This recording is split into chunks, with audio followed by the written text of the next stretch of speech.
Muy bien, vamos a continuar con el quinto punto de la información del sitio y cimentación. En la norma, el capítulo de riesgo sísmico, numeral 5.7, aunque esto ya lo vamos a revisar a detalle en las siguientes clases, solo quiero hacer una especie de introducción de lo que nos pide la norma.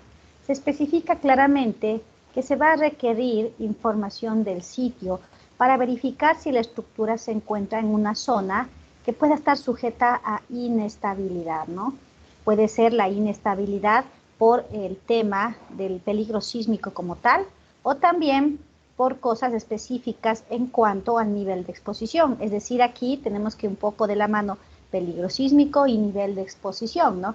Peligro sísmico, posibilidad de zonas de fallas sísmicas activas reconocidas como tal o potencialmente activas, y nivel de exposición, pues si la estructura se encuentra ubicada en terrenos con posibilidades de licuación de suelos, deslizamientos, deformaciones del terreno, inundaciones por posibilidad de que la estructura se encuentre cercana a un dique, este pueda fallar y exista inundaciones por falla de una represa, la posibilidad de tsunamis y seiches que ya habíamos indicado cuando hablábamos del nivel de exposición en el concepto de riesgo sísmico, que la norma ha incluido estos términos. Aquí tenemos, ¿no? Tsunami y seiche, ¿sí?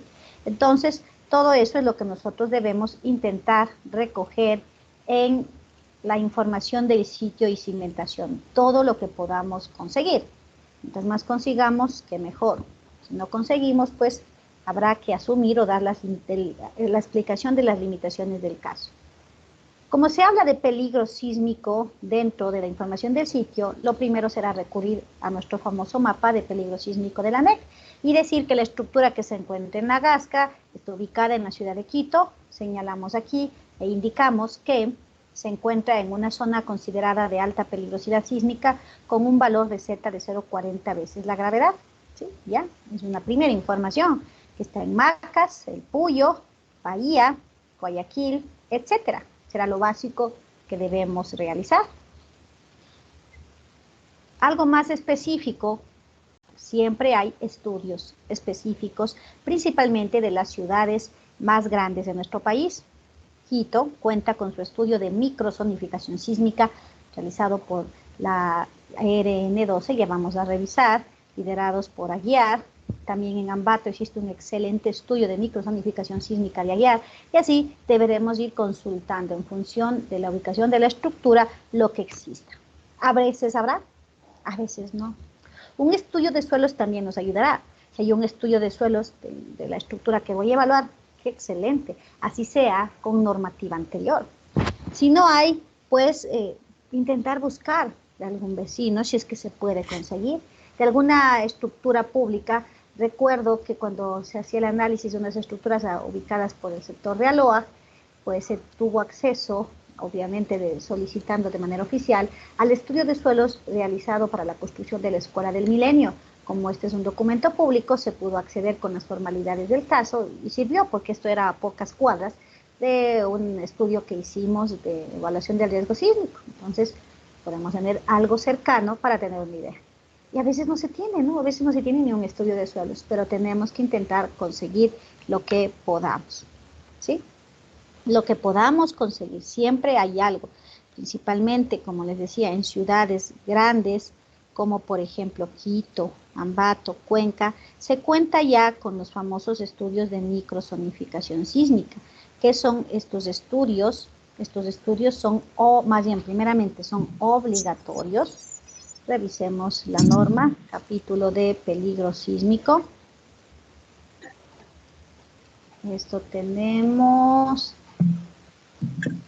a ver, por aquí debe estar, curvas de peligro sísmico, policía local.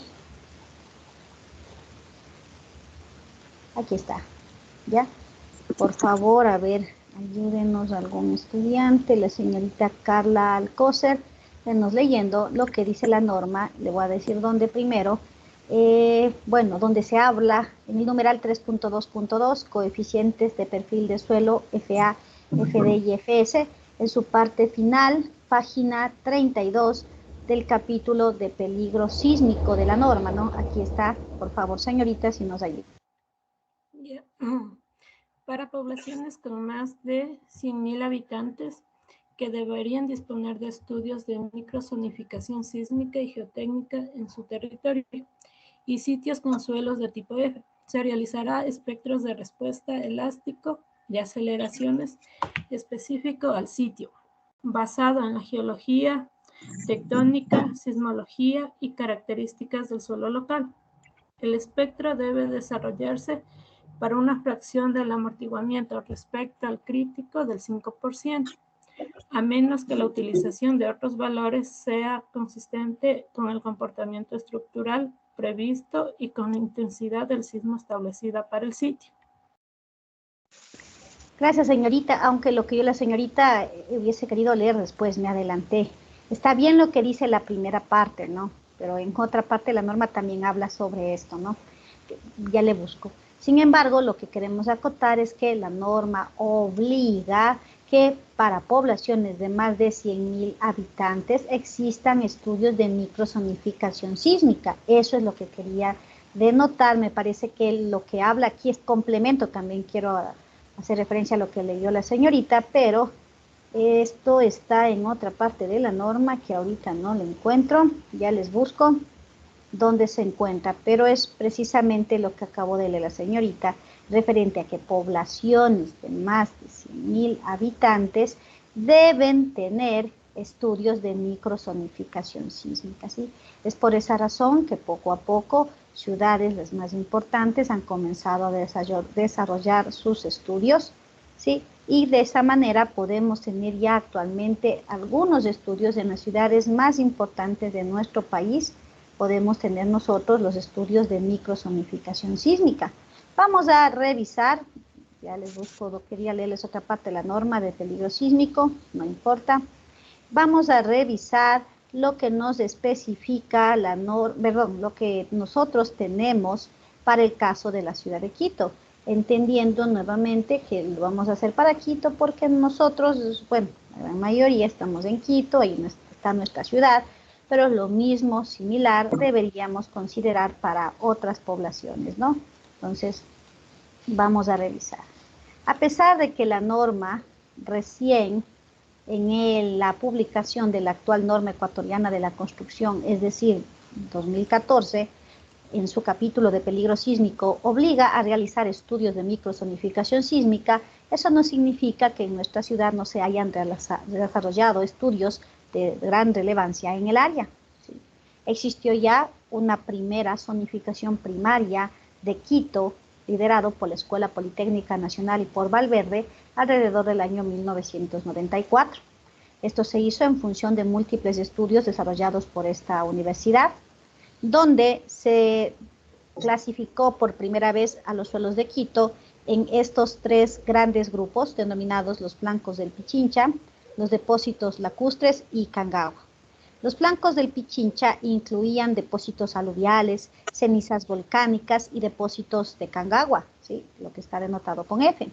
Los depósitos lacustres, antiguos depósitos de ceniza volcánica y depósitos lacustres superficiales. Y bueno, Cangagua, depósitos de Cangagua y cenizas volcánicas. Esto se realizó incluyendo perforaciones de hasta 20 metros en lugares estratégicos de la ciudad, pero dejó la incertidumbre de qué sucedía después de los 20 metros, ya que en algunos casos no se llegó a alcanzar un suelo competente, una base de roca. Sin embargo, fue un excelente primer estudio de intentar clasificar a los suelos de nuestra ciudad. Gracias a esta primera división se logró realizar esta subdivisión, a partir de esta división primaria se realizó esta otra subdivisión que considera 11 perfiles transversales de este a oeste en nuestra ciudad, obteniendo valores de la velocidad de corte BS, es la que hasta actualmente nosotros utilizamos para poder clasificar a los suelos, ¿no? Recuerden, en el capítulo de peligro sísmico, la norma clasifica a los suelos de Quito en función de su BS, ¿no? En función de su BS. Si quieren, eso sí estaba abierto a la mano. Rapidito. Eso estaba abierto. Acá está, tipos de suelo. Solo por ver, ¿no? Ya aquí tenemos que la clasificación de los suelos está en función del famoso BS, ¿no? Del famoso BS, ¿no? Entonces, eso se logró también ya alrededor del año 1994, ya en nuestra ciudad, ¿sí?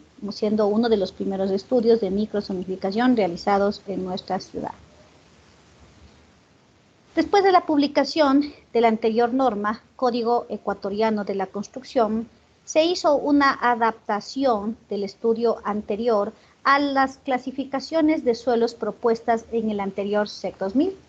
El anterior SEC 2000, primero revisemos, clasificaba a los suelos de Quito de la siguiente manera, un poquito general. Un perfil tipo S1, roca o suelo firme, ¿sí? Donde teníamos las velocidades de ondas de corte mayores a 750 metros segundos, y aquí les he dejado para que, si ustedes requieren, las características generales. Esto nos ayudará porque si nosotros tenemos un estudio de suelos en cumplimiento de esta anterior normativa en una zona donde vamos a evaluar, pues no digamos, está con otra norma, no me sirve, ¿no? Podemos hacer una analogía para ver las características del suelo tipo S1, porque puede ser que en el estudio de suelos que ustedes tengan diga suelo tipo S1. Ustedes busquen las analogías entre un perfil tipo S1 y posiblemente un tipo de suelo con la norma NEC A o B. Posiblemente encajará con A o B y así sucesivamente. ¿Sí? Por ejemplo, acá arenas densas con números de golpes del SPT mayores a 50, etcétera, ¿no? Si ustedes requieren, esto está en la presentación para que lo puedan ustedes revisar.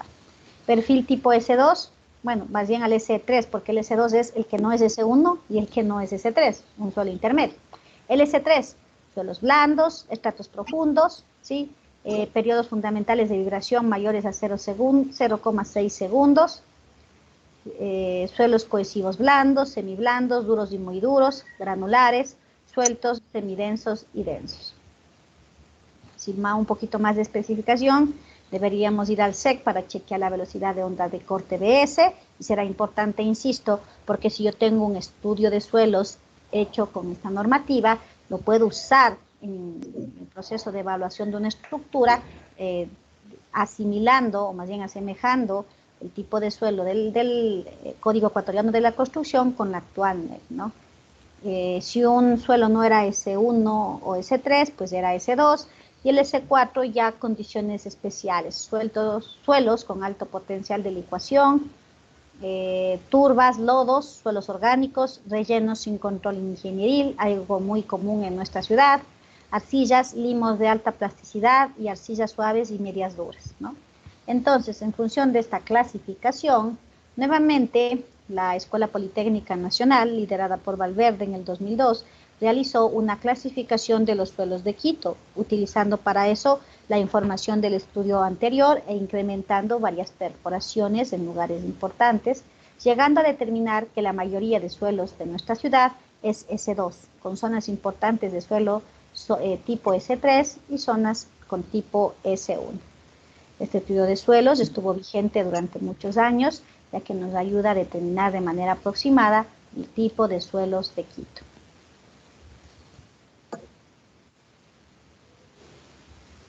Utilizando la información anterior, la información de los estudios realizados para el Metro de Quito y varias perforaciones adicionales donde no se contaba con mayor información, en el año 2012 fue publicado el estudio de riesgos naturales, ¿sí?, liderados por un grupo de profesionales en nuestro país por AGUIAR, donde se publicó la microzonificación sísmica de Quito en función de la actual normativa NEC, Norma Ecuatoriana de la Construcción. ¿En qué consiste este estudio? Ya no clasifica a los suelos de Quito en función de la clasificación que tenemos actualmente, A, B, C, D, E, etcétera, sino que entrega a nivel de barrios y sectores los factores de sitio FA, FD y FS. ¿Sí? Entonces, pues en este estudio, ustedes para una zona específica, para el sector de La Gasca, donde está nuestra facultad, para el sector de Chimbacalle, para el sector de La Floresta, vamos a encontrar los factores de sitio específicos. Basta con buscar el sector, la zona norte, zona centro, centro norte, el sector y el barrio. Este estudio es muy detallado, contiene para la gran mayoría de los barrios de la ciudad de Quito los factores de sitio donde se ven variaciones importantes a los establecidos en la norma. Si nosotros partimos de la conclusión, una de las conclusiones importantes de este estudio, que la gran mayoría de los suelos de Quito son tipo D, para suelos tipo D y zonificación Z igual a 0,4 veces la gravedad, pues tenemos de memoria los factores de sitio que nos diría la norma, ¿no? Entonces yo me voy acá. Alguien está con el micrófono encendido y está molestando a todos, por favor. Entonces yo me voy acá y digo, si yo sé que la mayoría de suelos de Quito son suelos tipo D, zonificación sísmica 5 con Z igual a 0,40 veces la gravedad, tengo el factor FA 1,20 y uno a veces esto ya sabe de memoria, 1,20, FD, FA de la amplificación de aceleraciones, ¿no? FD de velocidades 1,19 y FS para considerar el comportamiento no lineal 1,28. 1,20, 1,19, 1,28, a veces de memoria, ¿no? Para los típicos suelos de Quito D. Pues y eso es para toda la ciudad, pero qué tan justo o apropiado son esos valores, pues acá podemos observar que tenemos ya valores específicos para cada zona, para cada sector. Por ejemplo, para San Vicente de la Florida, ubicado en el sector 40, zona norte de Quito, FA tenemos 0,85, está menor que el de la norma. FD 0,775 y FS 1,545. Por un lado, algunos factores están menores, por otro lado, este FS está mayor y habrá que ir identificando estos casos, ¿no? ¿Sí? Entonces aquí tenemos ya para cada zona de nuestra ciudad los factores. Aquí he puesto una analogía para poder verificar los valores más altos y los valores menores de la norma, ¿sí? Entonces, en la norma, para nuestro caso, tengo todos los valores inferiores y los valores superiores, ¿sí? Podemos observar que en la microzonificación sísmica de nuestra ciudad tenemos valores que son menores a la norma, ¿sí? 0,755, 0,575 y 0,58 respectivamente para FA, FD y FS. Pero en cambio, valores superiores son más críticos y nos podrían preocupar, ¿no? FA tenemos 1,475. El valor más alto en la NEC es de 1,15. El valor mayor de FD, 2,055. El valor más alto en la NEC, 1,60. Mientras para FS, que nos sirve para poder considerar el comportamiento no lineal de los suelos, FS, el valor más alto encontrado es de 2,045. Bueno, aquí no hay, sí hay diferencia, pero tal vez no tan crítica como en los anteriores, como principalmente en FD. En este caso, el valor mayor es de 1,90. Con este estudio, nosotros podemos tener un espectro de diseño en aceleraciones más ajustado a la realidad del proyecto que vamos a evaluar, ¿sí? ¿Por qué? Porque obviamente si nosotros utilizamos el de la NEC, a mí me da lo mismo utilizar, a lo menos si no tengo un estudio de suelos, que es lo más normal, lo más común cuando uno evalúa una estructura, pues yo el espectro de diseño en aceleraciones utilizaré el mismo para Chimbacalle, para Turubamba, para la Florida, para la Carolina. Suelo tipo D, factores de sitio 1,20, 1,19, 1,28 y se acabó. Pero en cambio, solo sabiendo la ubicación del sector, solo sabiendo la dirección de dónde se encuentra la estructura que estoy evaluando, yo puedo determinar un espectro de diseño en aceleraciones más específico para el lugar, ¿sí? Más específico que incluye estudios de microzonificación sísmica. Pero bueno, eso no es suficiente. Si bien es cierto, con esto nosotros podemos tener un espectro de diseño en aceleraciones ajustado, más apropiado para la zona donde estoy evaluando mi estructura, eso no es suficiente. Ustedes habrán escuchado, tal vez estén ya estudiando en la materia de diseño sismo resistente, del sistema de fallas ciegas que atraviesa nuestra ciudad. Pues ustedes estudian en diseño sismo, solo lo vamos a mencionar por eso de manera general, ¿no? Recordemos que nuestra ciudad se encuentra atravesada por un sistema de fallas ciegas. Aquí les presento las que se incorporaron en el estudio de microzonificación sísmica de Aguiar en el 2013, ¿no?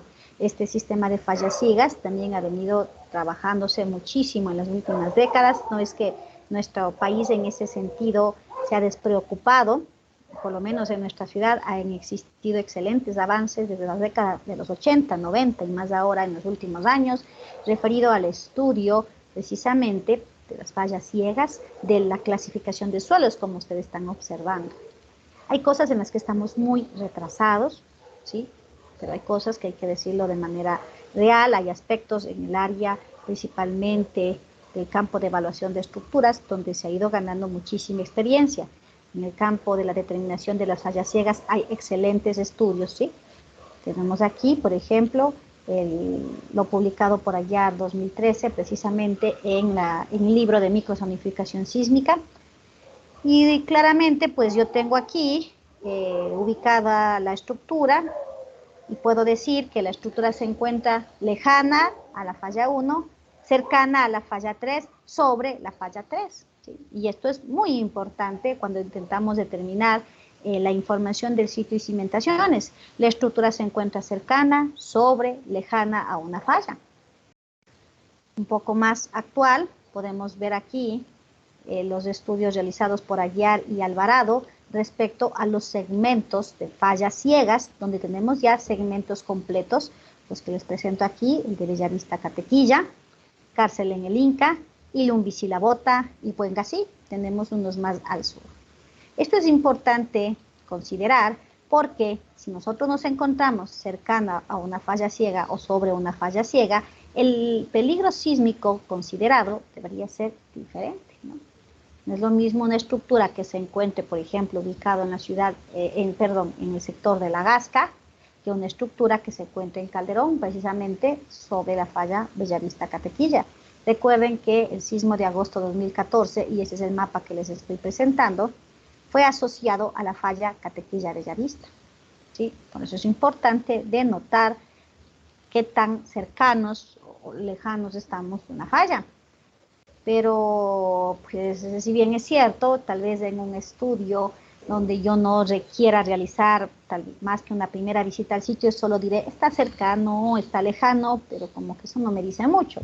Está lejano, está cercano, son términos muy generales, que servirán tal vez, insisto, para un estudio de riesgo sísmico donde se requiera información muy básica. Ya hablaremos de los tipos de investigación que se nos permite y solo sea realizado a través de una o dos visitas máximas a la estructura. Pero cuando yo requiero ya realizar un estudio más específico que incluya la posibilidad de ensayos, de modelos matemáticos, yo debo determinar de manera más técnica esta información. Eso lo podemos hacer a través de la información que les acabo de indicar y para eso también van ustedes a hacer en el... perdón, que haga una pausa. No tuve tiempo el viernes, está subida la tarea al aula virtual con los grupos de trabajo, ¿no? Están conformados los 9 grupos que nos ayudó la señorita a enviar. Está ya subida la tarea 1 y hay que ser justos, no les voy a mandar para el viernes, les puse ya la tarea para el primer día de enero. Pero en cambio, el pero es que en estos días voy a tener que mandar otra tarea y tal vez les ponga para el mismo día o para el miércoles. Entonces vamos trabajando, ¿no? No se vayan a desigualar. Revisen, ahí está, a pesar de que yo ya les expliqué y que ustedes podían ya haber comenzado a hacer, por ejemplo, lo referido a piso débil, piso blando, eso no necesitaban ningún dato, ya les dije qué hacer. Sin embargo, está subida la tarea y está también ya los ejercicios específicos para cada grupo para la revisión y verificación del comportamiento de la rótula plástica, ¿no? Por favor, revisar. Entonces, pues aquí tenemos algo bastante interesante, porque nosotros tenemos aquí dibujado en color, ¿qué color está? Rosado, el espectro de diseño en aceleraciones considerado general para la ciudad de Quito, suelo tipo D, zonificación Z igual a 0,4 G, 0,4 aceleración de la gravedad, y por lo tanto los factores de sitio que sabemos de memoria, 1,20, 1,19, 1,28. Este es el espectro elástico, porque no me interesa por el momento saber si es viga peraltada, si es viga banda, etc. Y además, como aprenderemos, el R no me gusta mucho en evaluación de estructuras. Si hacemos un estudio completo, ni siquiera tiene sentido hablar del R. He dibujado los espectros elásticos. Muy bien, pero esto es para Quito. La de color rosado es la curva del espectro en aceleraciones cumpliendo con la NEC. Suelo tipo D, zonificación Z igual a 0,4G. Pero yo tengo la información de que la estructura está en el sector de El Ejido. Sí, está a 2 cuadras del Ejido. Es el edificio del Benalcázar 1000 o alguna estructura aledaña. ¿Sí? Muy bien, pues con esa información yo puedo realizar un espectro de diseño en aceleraciones más específico utilizando los factores de sitio publicados en el estudio de microzonificación sísmica del ERN o de Aguiar, si lo quieren buscar. Entonces tengo la curva en azul, ¿no? La curva en azul, en color cian, azul, no sé, ¿ya? ¿Sí? En algunas partes es superior a la NEC, en otras es inferior. Si es otro sector de la ciudad, pues será diferente, pero tengo esta otra curva en azul, ¿no? Que es mayor para periodos cortos y menor, las ordenadas espectrales, como vemos, son menores para periodos largos. Si me hice entender, repito, para periodos cortos, aquí hay periodos cortos, ¿no? 0,5 hasta 0,6 segundos. Este espectro está sobrepuesto con este de color verde que ya voy a explicar y se evidencia que las ordenadas espectrales, las ordenadas de este gráfico, son mayores a las de la NEC, mientras que en la curva descendente, las ordenadas espectrales, utilizando factores de sitio, son menores a las de la NEC. Eso es lo que quise decir. Perfecto, pero no es suficiente con eso. Ya, muy bien, ya usé microzonificación sísmica. Pues también estará en función este espectro de la distancia a las principales fallas de la ciudad. No va a ser igual un espectro que se encuentre cercano a la falla Bellavista-Catequilla que otro que esté sobre la falla Bellavista-Catequilla. Algo tiene que influir, ¿sí? Para eso existen excelentes publicaciones lideradas por Aguiar referente a factores de cercanía.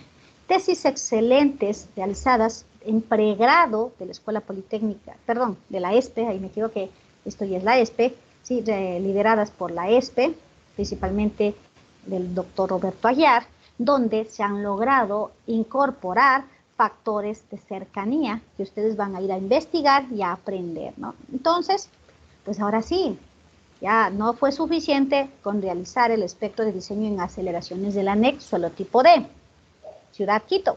No, como sé el sector, el barrio exacto, tengo la dirección exacta de la estructura que voy a evaluar y es obvio que debo tener la dirección exacta, puedo utilizar factores de sitio.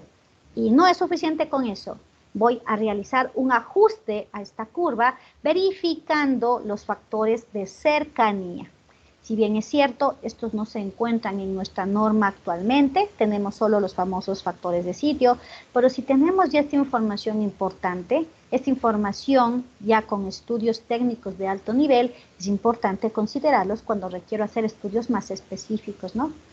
En este caso, la curva de color verde, donde en el primer tramo coincide con los factores de sitio y en el segundo tramo, pues está ligeramente superior, denota ya la inclusión de los factores de cercanía para este espectro de diseño en aceleraciones. Miren que partimos de un espectro general de Quito y tenemos ya uno específico para el sector del Ejido, donde tenemos incluido tanto factores de sitio específicos como factores de cercanía, ¿sí?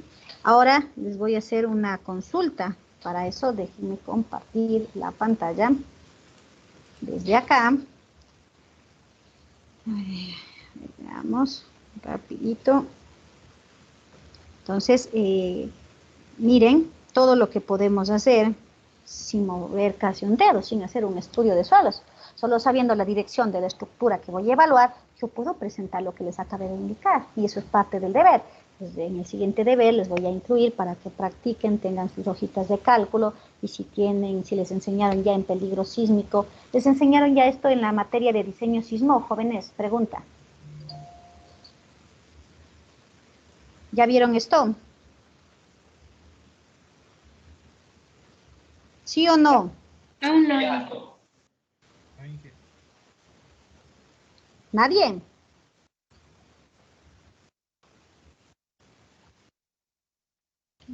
Lo dijeron por ahí dos jóvenes. A ver, vamos, otra persona, el señor Byron. Byron Bastidas, ¿hablaron ya de estudios de microsonificación sísmica?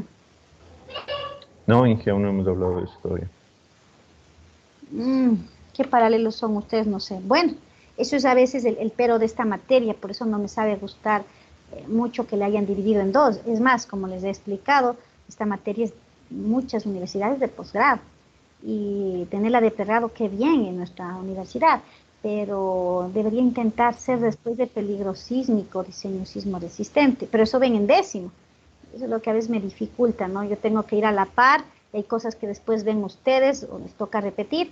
Por ejemplo, la última parte, al segundo grupo, después de ustedes al otro paralelo, sí sé poder enviarles tareas más interesantes, por ejemplo, en MATLAB, estrategias de reforzamiento, que con ustedes todavía no, porque terminamos posiblemente en enero, ya creo que les dije la fecha, y de ahí ya no les veo y ustedes todavía no estudian, y ese sabe ser el pero. Con el segundo grupo suele ser más fácil porque a veces les pregunto esto y dicen, ya Inge, ya vimos, pero no se preocupen, que si ven, van a recordar lo que les estoy explicando, y si no ven, van a aprender igual porque van a hacer una pequeña tarea. A ver, les quería, no estoy compartiendo pantalla,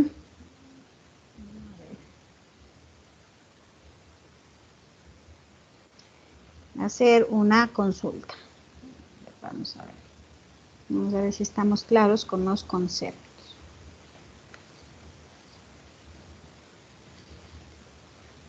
Ahí sí estamos viendo ya. Acá está mi lápiz. Muy bien. Entonces, pues yo voy a dibujar aquí un diagrama.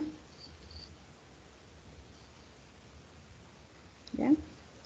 Un espectro de diseño en aceleraciones, elástico. ¿Sí? Y voy a dibujarle de color rojo el de la NEC, ¿ya? El de la NEC. Viene así. La curva descendente, ¿no? Le voy a escribir acá, el de la NEC. Y bueno, pues yo voy a graficar un espectro de diseño en aceleraciones utilizando microsonificación sísmica y utilizando factores de sitio. Factores de sitio es microsonificación sísmica.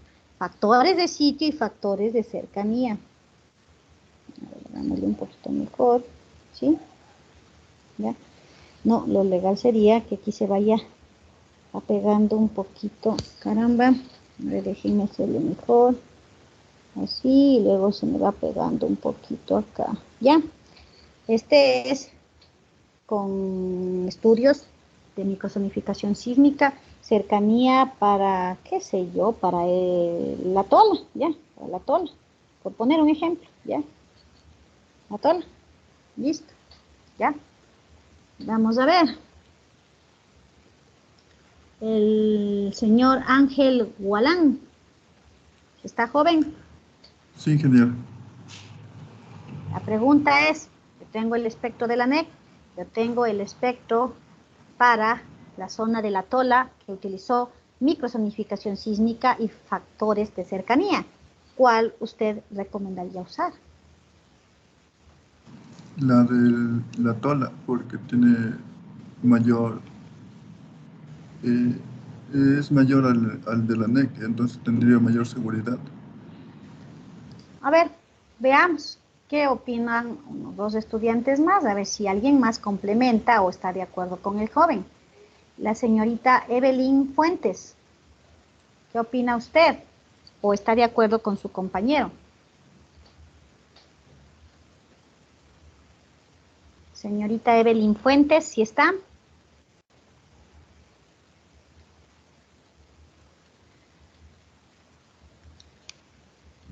O sea, está conectada, pero se ha ido a hacer todo menos a estar en la clase. ¿Sí está, señorita?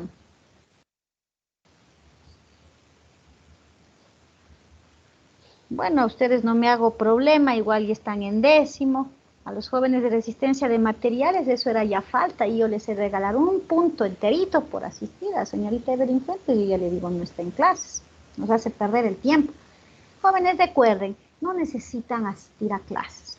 Las asistencias no son obligatorias. Si quieren, no vengan nunca. Revisen los videos, estudien y listo. Pero si vienen a clases, vengan, no nos hagan perder el tiempo, no le falten el respeto a sus compañeros y a mi persona, ¿sí? Por favor. Ese comentario a la señorita si le cuento. Vamos por acá, el señor Diego Jami, rapidito, ayúdenos. ¿Qué opina?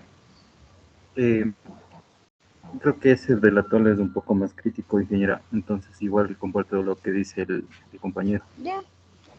Una última persona, a ver, vamos a alguna señorita, a ver si es que está, a otra señorita, alguna señorita, vamos por acá.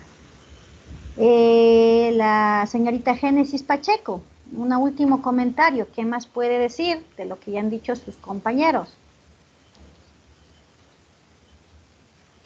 ¿Cuál usa usted? Claro, yo también, ¿La TOLA o la NEC?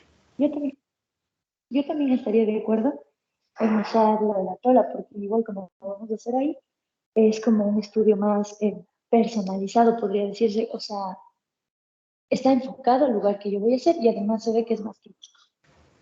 Bueno, les hago una última pregunta, ¿no? Una última pregunta, porque sí, que es más específico el de la TOLA, pues es más específico. Por algo estoy usando microsonificación y factores de sitio.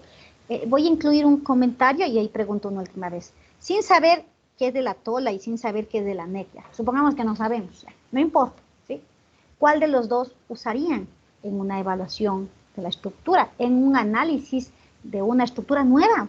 Se están planteando ustedes realizarlo, ¿no? Por ejemplo, van a hacer el análisis de un edificio y les dicen, aquí tengo estos dos espectros, ¿cuál es más crítico? Ya no diciendo el que la TOLA es más específico, eso ya sabemos, lo explicamos. ¿Cuál usarían? Una última persona le voy a preguntar, ¿cuál es más crítico? Sin pensar que la TOLA, la TEC, no, sin pensar, veo esos dos espectros, ¿cuál es más crítico?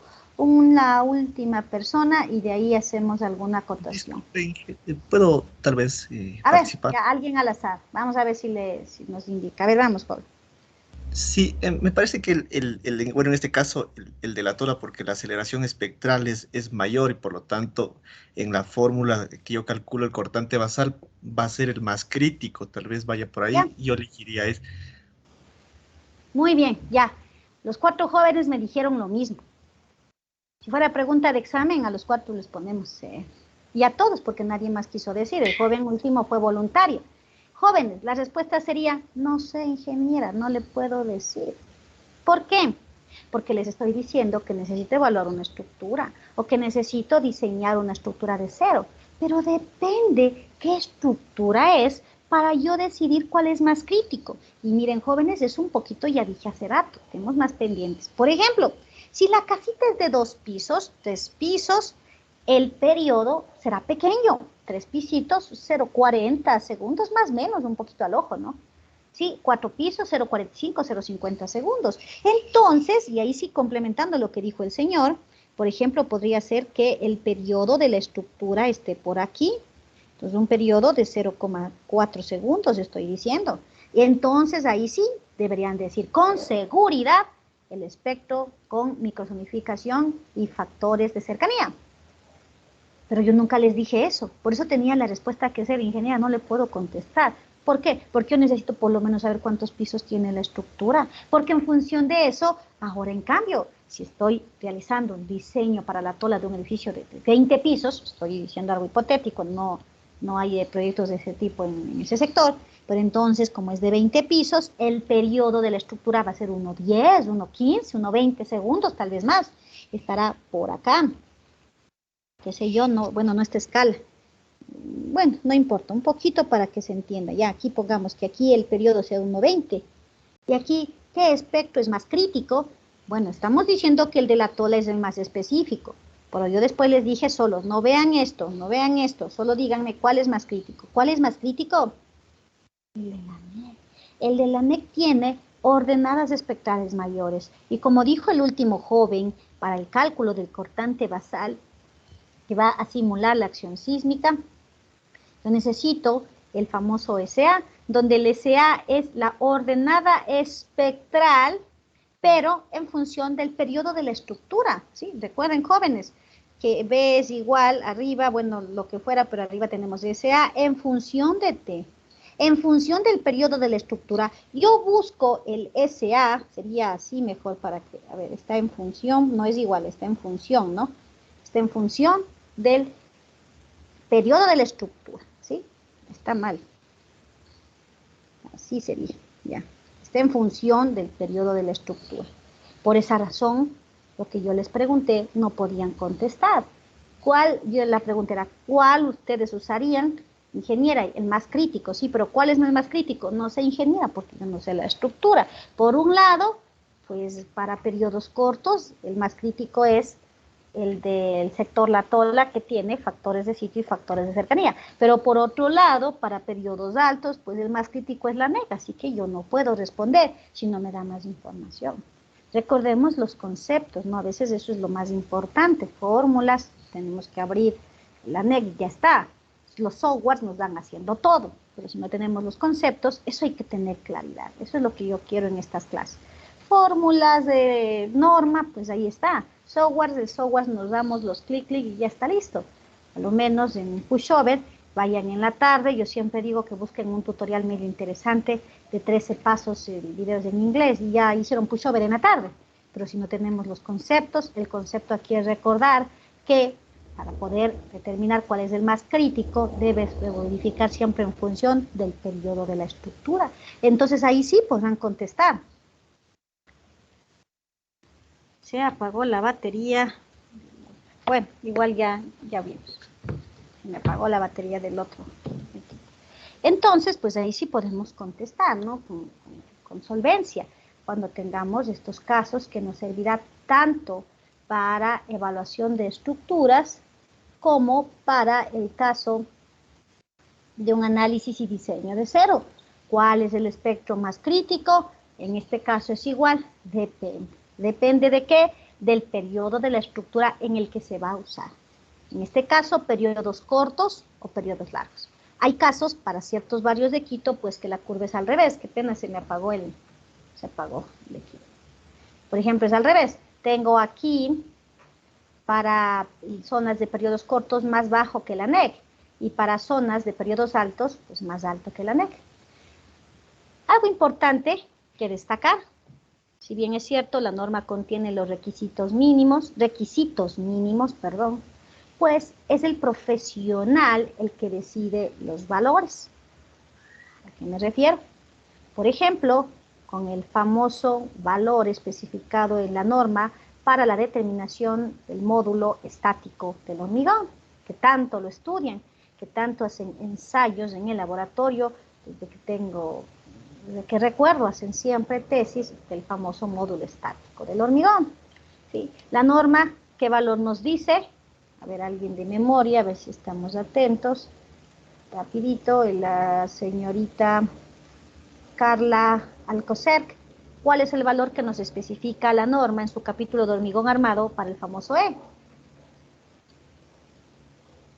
No recuerdo, ingeniero. Ya lo estoy buscando. Híjole, pero eso es de memoria. O sea, hay cosas que yo les entiendo. Yo no sé de memoria la norma. Sería un absurdo decirles, vean, yo sé todo de memoria. Pero yo sé dónde está y rápido busco. Híjole, pero hay cosas en cambio como la deriva del 2% que todos sabemos. Vamos a ver si el señor Jordi Chacha sí nos dice de memoria. Hay cosas que ya son tan usadas que uno sabe de memoria. Joven, ¿cuánto es? Señor O sea, Jordi Chacha. bueno, Inge, buenos días, buenas tardes. Yo también tenía entendido el mismo porcentaje, 2%. El E le estoy diciendo, no la deriva. El E del hormigón. El E, no, 4.000, no es 4.002, es 1.510 raíz cuadrada de F' C. Ya, bueno, ya el joven sí, ya casi dice 4.200, 15.100, por ahí alguien dirá 15.000, más o menos, sí, pero no es así. Ya tenemos que aprender a responder. Está bien lo que dijo el joven, porque eso le enseñaron y está correcto, pero yo les digo que no es así, porque ya como profesionales debemos aprender a hablar, como suelen decir, con norma en mano. Si me voy a la norma, no dice 15.000. Lamentablemente la norma está en kilonewtons y metro, en megapascales, y nos toca hablar de las unidades de acá, ¿no? Entonces, ya está. Bueno, la norma nos da, capítulo de hormigón armado, 2 maneras para el cálculo del famoso E. La primera, con una fórmula que incluye el módulo de elasticidad de agregados en función de la raíz cuadrada de F'(C), que me da ciertos valores, no hay para todo el país y no me interesa. Porque más abajo me dice que para modelos donde diseñemos para acciones sísmicas use esta ecuación. Esta es la respuesta, jóvenes, que deben decir de acuerdo a la norma. Lo que dijo el joven estaba bien, pero eso es en otras unidades. Debemos responder con unidades de la norma, el famoso 4,7. 4,7, raíz cuadrada de F'C, en unidades megapascales el F'C y gigapascales el módulo de elasticidad. Eso es lo que debemos saber de memoria, así como sabemos de memoria que el 2% de la deriva es la admitida, así como sabemos de memoria que el 1% de la cuantía es la especificada en columnas. Hay cosas que uno ya de memoria debe saber. No digo que el joven respondió mal, sino que lo haga en términos ya de la norma, 4,7. ¿Por qué me refería a esto? Porque eso dice la norma y yo puedo usarlo, ¿sí? Pero yo puedo tener un estudio específico, qué sé yo, para la ciudad de Guayaquil, para la ciudad de Cuenca, donde después de N estudios yo determino que utilizando los agregados del sector, pues a mí me da 4,9. 4,9, qué bien, ¿no? Qué bueno, qué buenos agregados para que se llegue a obtener ese módulo de elasticidad. Y yo lo podría usar, sí, pero me va a traer problemas, porque quien revise mis estudios, a lo menos si es una entidad colaboradora como el CAE o de Sintexa, le va a pelear. Alguien que revise de una entidad pública le va a decir, sí, ya, yo le creo, ya, es 4,9 lo que usted me dice que han hecho en el laboratorio de la universidad tal, que han hecho en la hormigonera tal, pero está más alto el de la norma, no me gusta, no, usted está yéndose a otro lado. Y usted podría defender y decir, no, yo pongo 4,9 porque eso está acá. Está bien, ¿sí? Está bien. Más bien, está usted no siendo tan crítico. Si usted tiene valores más altos, pues es más conveniente que use el 4,7. ¿Sí? Por más que usted tenga un valor más alto, en este caso es recomendable siempre ser conservador, ¿no? A menos que usted garantice que el hormigón que va usted a utilizar en la obra del proyecto que está diseñando, utilice los agregados que usted dijo y cumpla control de calidad exacto, mejor use el 4,7. ¿Sí? Mejor use el 4,7. Por más que tenga evidencias, use el 4,7, a menos que garantice un excelente control de calidad. Pero en cambio, estoy explicando esto bajo el contexto de qué hacer con la norma, que a veces, pues sí podemos cambiar ciertos criterios, haciendo que nuestros diseños sean más estrictos. Pero en cambio, por ejemplo, para la ciudad de Quito, las N tesis que ha hecho la central determinan que los valores no son 4,7, son siempre menores, ¿no?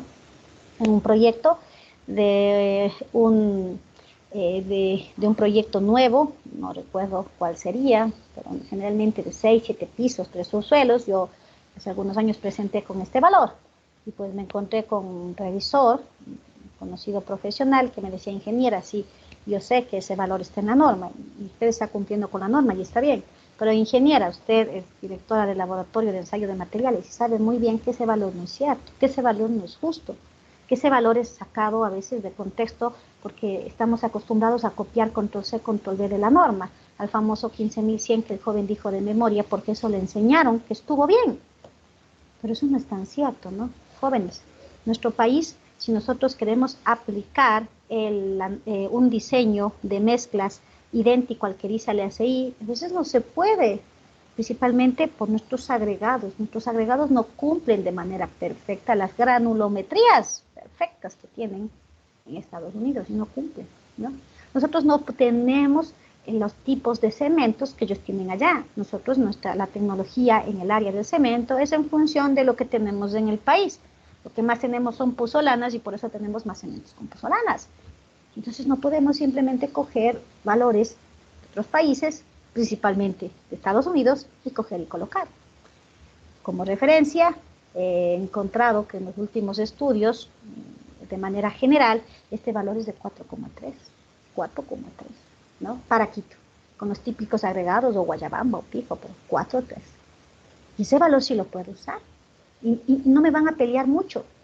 ¿Por qué? Porque estoy siendo más crítico, estoy haciendo que le sea más real, más ajustado, pero en cambio crítico. Si pongo un valor mayor, me pueden decir, en este caso usted está exagerando, ¿no? Está haciendo que su modelo sea menos crítico, pero si yo le pongo menos a este E, pues, posiblemente no me refuten mucho. Estoy yo dándole un poco más de seguridad a la estructura con un estudio avalizado. Es algo similar, por ejemplo, a las cargas, ¿no? Si la carga viva me dice a mí 2 kilonewtons metro cuadrado, vamos acá, ¿no? Solo para que me entiendan, el que tenemos que entender qué dice la norma, interpretar y nosotros tomar la decisión, no todo es la norma de memoria. Hay que interpretar y si es el caso que hay que cambiar, pues hay que cambiar, ¿no? Solo por complementar eso, aquí está. Capítulo de cargas gravitacionales. Me dice que para garajes, parqueaderos, vehículos de pasajeros, yo considere 2 kilonewtons metro cuadrado como carga viva. 2 kilómetros metro cuadrado como carga viva para parqueaderos, ¿sí? Pero si para residencias, acá está residencia, ¿dónde está? Me dice igual 2. O sea, la norma me dice que ponga 2 kilonewtons metro cuadrado como carga viva en un departamento donde van a estar 5, 6, 7 personas viviendo, y lo mismo en un parqueadero donde van a estar vehículos. Pues si quieren pongan los 2 kilonewtons, ahí está la norma, se defienden y listo. Pero no es apropiado, ¿no? Yo nunca le pongo 2, 4, 4.50 en función de la densidad de los parqueaderos. A eso me refería. Dígame. Hija, disculpe una preguntita. Yo por lo que lo voy entendiendo justamente esta parte es que uno utiliza, por ejemplo, el factor de 4, como usted nos dio en el ejemplo que decía 4.3, sería para utilizar el factor por más crítico, ¿no es cierto? Ahora, mi pregunta es, nosotros en el aspecto profesional, siempre a veces nos referimos a través de contratación pública y a contratación privada. Nosotros, digamos, yo como contratista, entonces digo, hago mi diseño para una estructura privada y le utilizo el factor de 4.3. ¿Existe algún problema o tal vez en construcción pública te exigen específicamente que utilices la norma de la ANEC, o sea, que sea 4.7 porque eso está normado, o siempre se puede, o uno siempre se puede manejar en ese rango? O sea, a mi pregunta es más que todo por privado o público.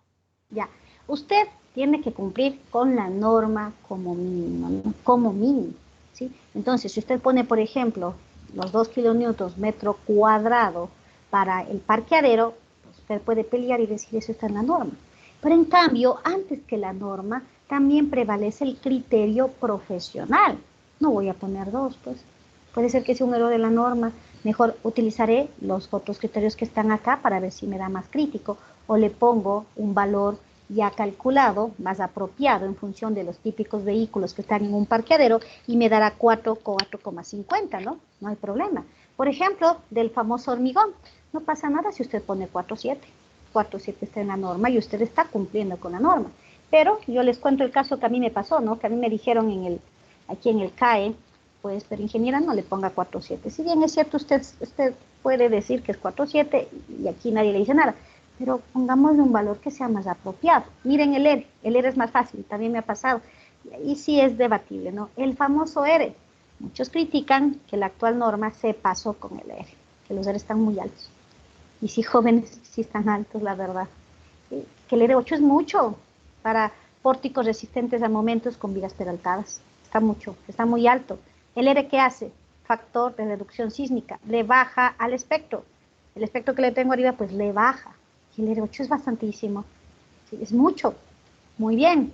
Entonces, en algún proyecto recuerdo que en el mismo CAE o otro profesional me decía, ingeniera, lo ponga el ERE 7.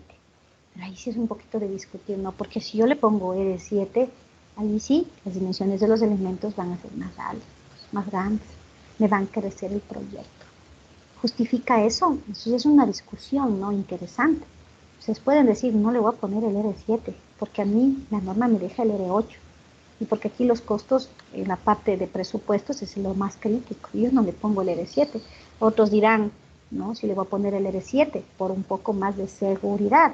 Más adelante hablaremos de la importancia de los estudios de resiliencia y vamos a ampliar más sobre esto, ¿no? Entonces, joven, en respuesta un poquito más específica, usted tiene que cumplir la norma, los parámetros mínimos. Y hay que entender que hay ciertos, lo que yo quería decir que es que hay que entender que hay ciertos parámetros debemos cumplir de manera tácita, pero podemos poner o valores mayores o valores menores en función de lo que nos quiere decir el parámetro y en función de los estudios y la tecnología actual, ¿no?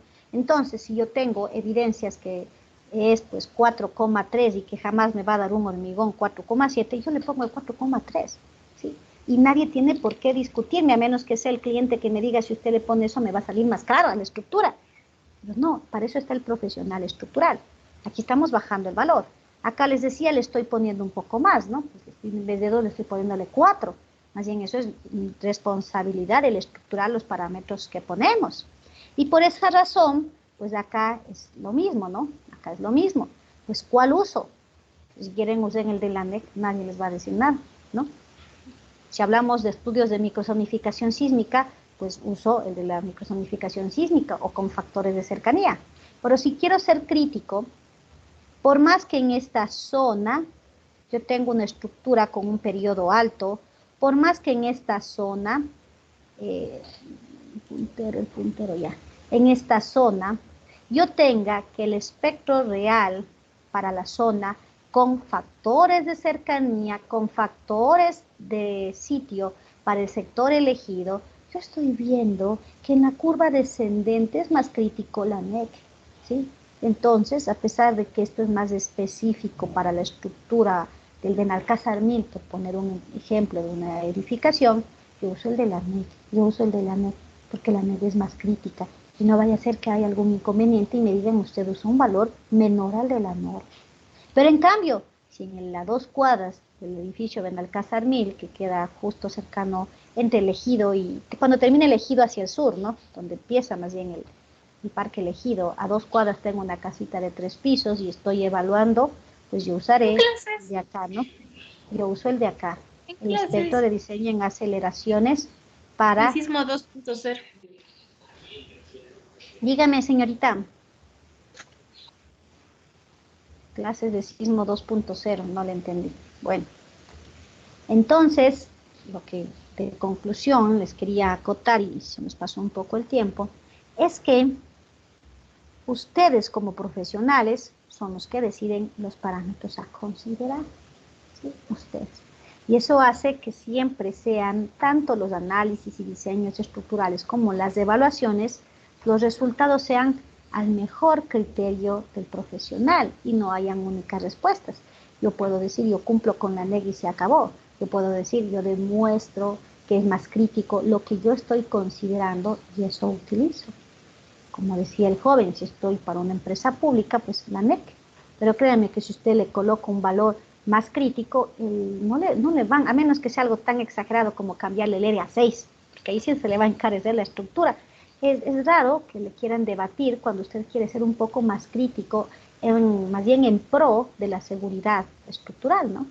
Entonces sería casos ya que usted quiera cambiar del ERE8 al ERE5 o 6, para que le quieran decir, no, pues si usted siempre es en pro de la seguridad, el pero que tiene es la economía, ¿no? La economía. Recuerden que no nos podemos tampoco exagerar y pretender realizar diseños demasiado yéndonos por el lado de la seguridad, porque podemos caer en el problema de que la economía no se cumpla, que sean casos de proyectos inejecutables, o al revés, como hablaremos más adelante, de los problemas de hiperoptimización.